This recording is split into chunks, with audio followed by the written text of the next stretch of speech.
این همه زیبایی در دورافتاده ترین نقطه ایران، سرزمین نخل و آفتاب، استان سیستان و بلوچستان، شهرستان فنوج، روستای سیاهوکان، حاصل زحمات دو بانوی زحمتکش بلوچ است. تا پایان با ما همراه باشید. منطقه صنایع دستی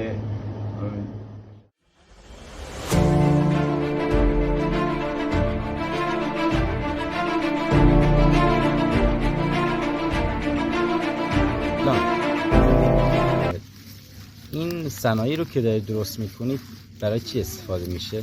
هر کاری که طرف استفاده کن، به هر چیز میوه سبزی استفاده کن که کار بردی کن یا دکتری دگاری کن، به هر کاری استفاده بیه دست. خانم کرنگش، از چه سالی این کسب و کار رو شروع کردید؟ فرهنگ اسیرواتی پیشینی ابا اجداد و مادر بزرگان روستای ماست. شما به عنوان دهیار این روستا چه کمکی به اینا کردید؟ یا از طرف مسئولین مربوطه صورت گرفته؟ از طرف مسئولین یک بودجه به ما دادن در حال ساخت پروژه صنایع دستی و اسیرواتی روستا هستیم.